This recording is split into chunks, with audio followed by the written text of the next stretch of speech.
Le fleuve Maroni ne rejette jamais ce qu'il a décidé d'engloutir. En cette année 1845, dans l'enfer vert de la Guyane française, l'eau n'est pas une source de vie, mais une tombe liquide. Ici, l'humidité s'accroche à la peau comme un linceul poisseux, et le silence de la forêt cache des cris que personne ne veut entendre. C'est un monde de boue, de sueur et de sang, où la loi des maîtres s'arrête là où commence la vase. Dans la plantation de Saint-Laurent, le temps semble s'être arrêté, mais une tension électrique sature l'air lourd. Les murmures de l'abolition qui grondent à Paris n'apportent aucun espoir, seulement une peur viscérale chez ceux qui possèdent les terres. Parmi les ombres qui s'activent sous le fouet, il y a Tijan, un colosse de muscles et de silence, dont le mutisme inquiétant dérange autant qu'il rassure ses propriétaires. Monsieur de Varennes, le maître du domaine, voit en lui un outil parfait, une machine à ramer incapable de trahir.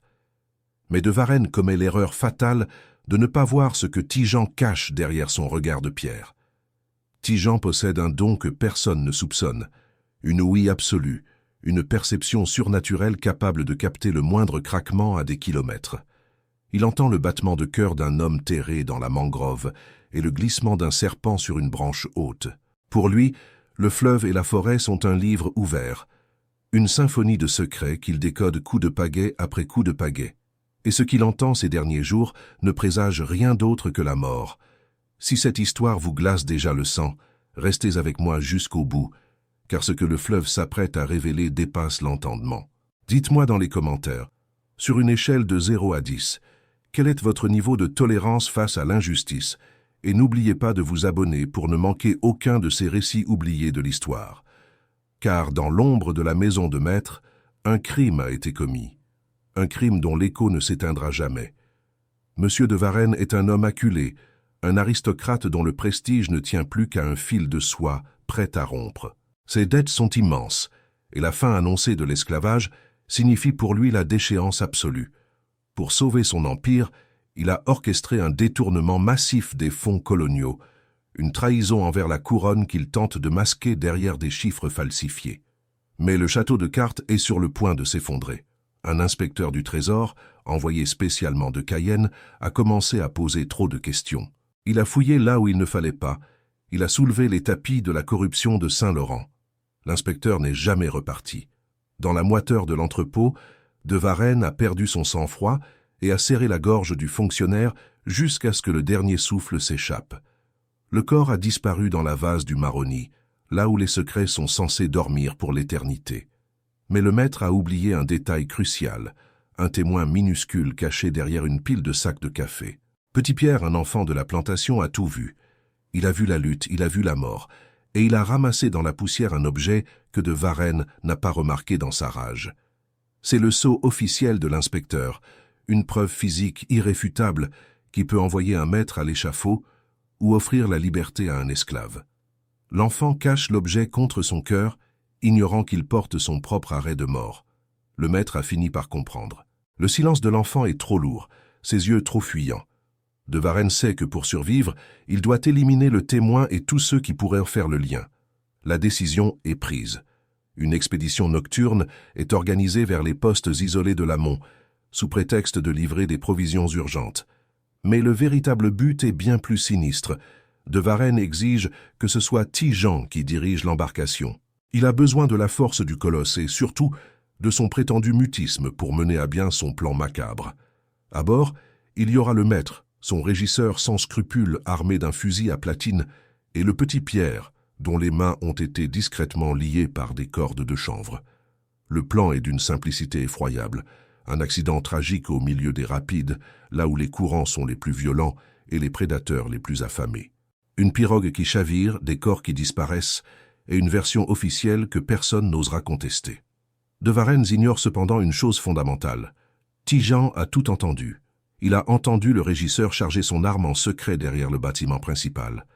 Il a entendu les murmures terrifiés de l'enfant dans la cale de la pirogue, et il a senti l'odeur de la poudre qui imprègne les vêtements du régisseur.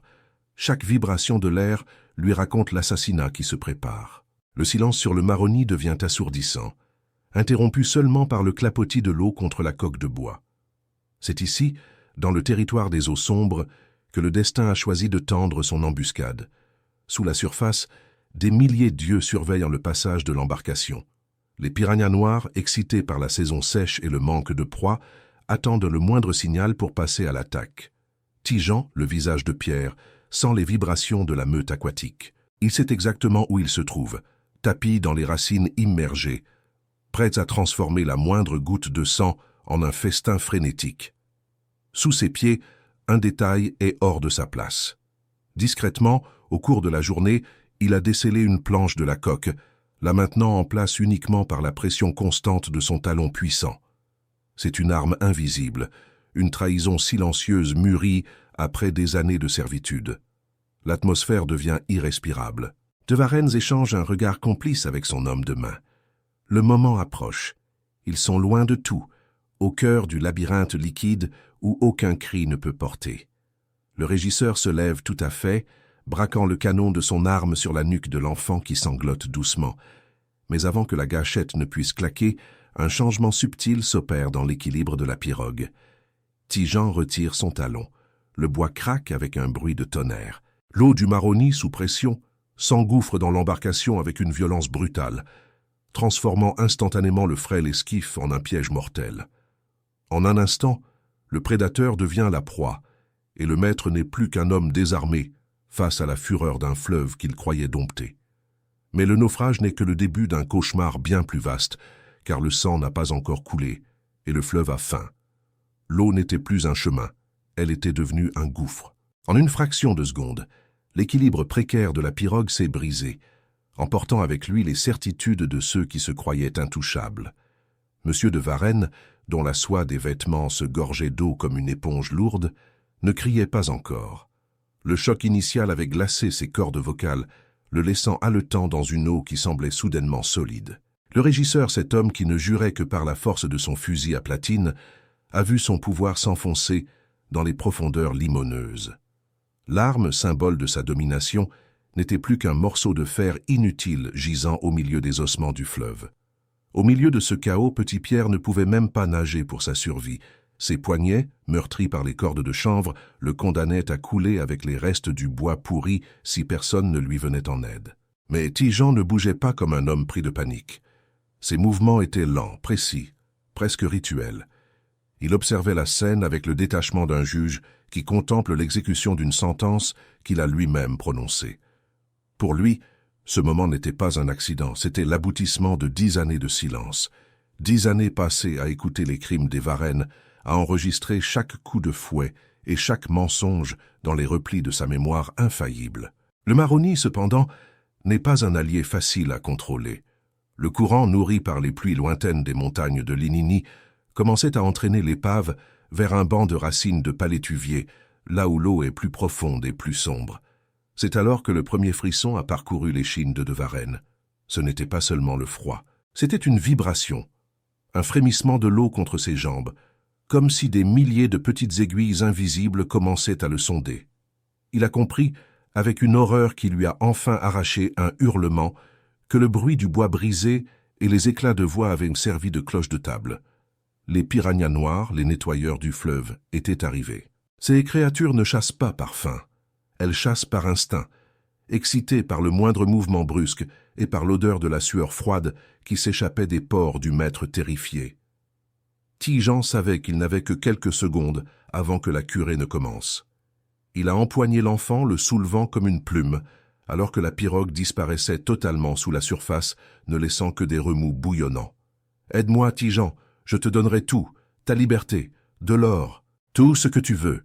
hurlait de Varennes, sa voix brisée par une hystérie qu'il n'avait jamais connue.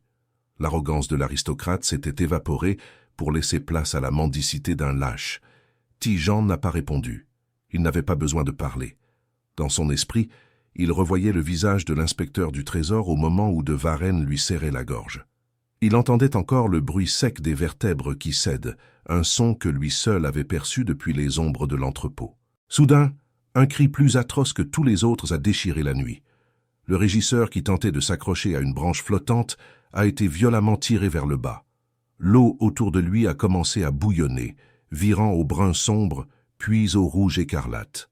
Les morsures étaient si rapides qu'elles semblaient ne former qu'une seule blessure immense. Les piranhas ne déchiquetaient pas seulement la chair, ils s'attaquaient aux tendons, aux nerfs, transformant l'homme de main en un pantin désarticulé en quelques battements de cœur. La peur de Varenne a atteint son paroxysme. Il a vu la mort de son serviteur et il a compris que son nom, sa fortune et ses relations à Cayenne ne valaient plus rien ici. Le Maroni ne respectait pas les titres de propriété. D'un mouvement fluide, Ti-Jean s'est éloigné de la zone de carnage, entraînant Petit Pierre avec lui. Il se déplaçait avec une économie de mouvement qui minimisait les vibrations, restant invisible pour les prédateurs qui étaient occupés à dépecer le régisseur. L'enfant, bien que terrifié, gardait une force insoupçonnée.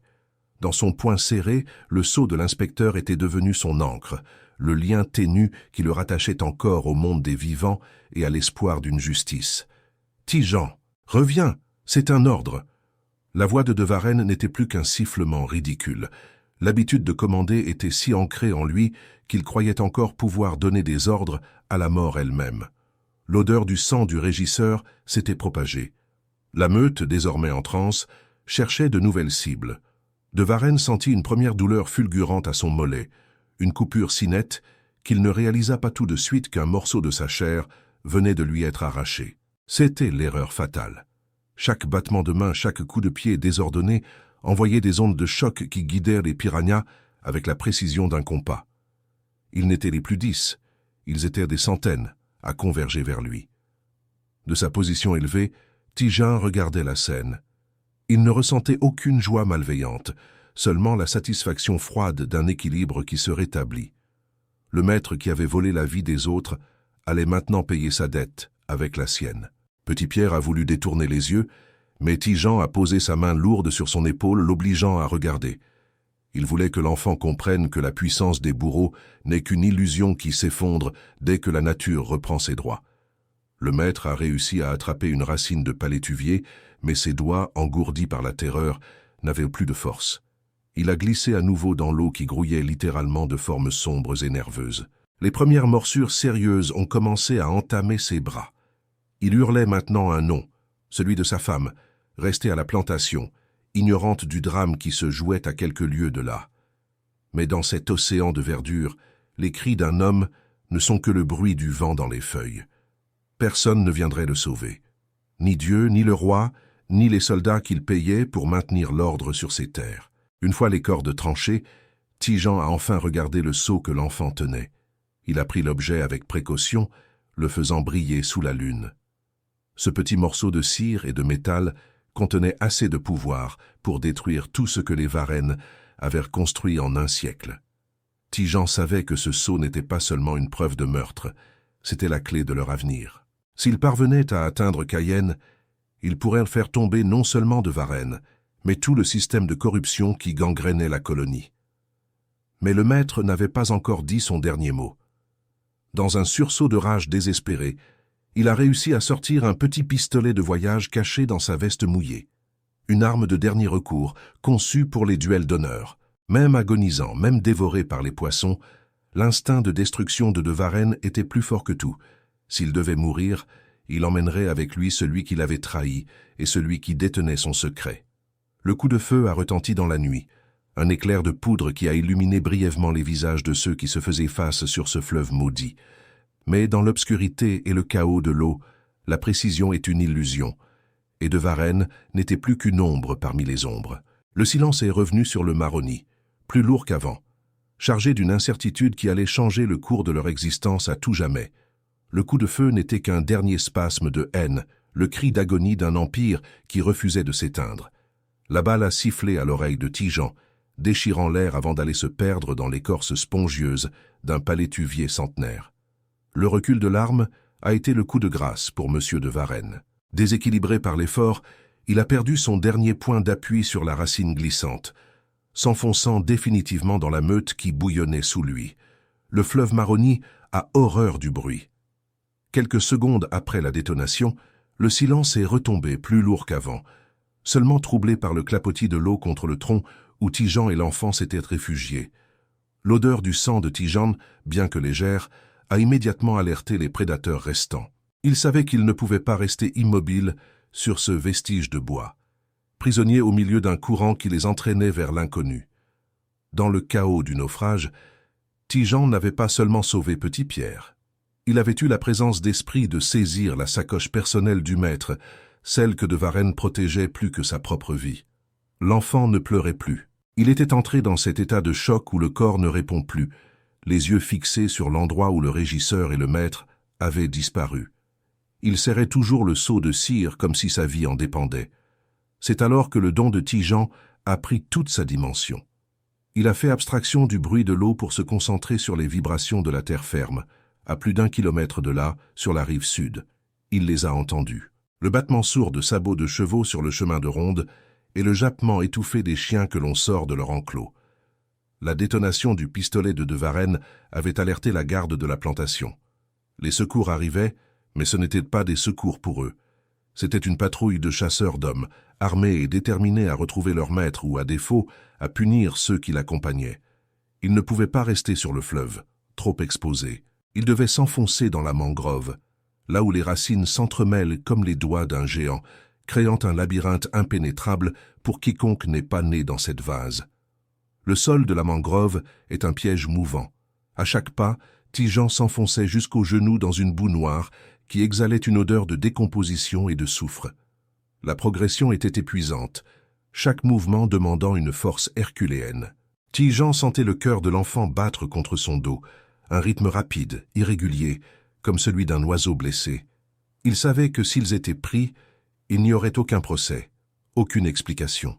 Derrière eux, les voix des poursuivants commençaient à devenir audibles, même pour une oreille normale.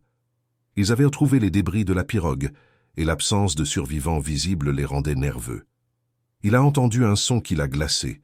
Ce n'était pas le cri d'un animal. C'était le cliquetis métallique d'un piège que l'on arme, un de ces engins à mâchoire d'acier que les régisseurs dissimulaient dans les passages étroits pour stopper les fuyards. Ils étaient encerclés. La patrouille n'avançait pas au hasard. Elle connaissait les quelques points de sortie praticables de cette section du fleuve.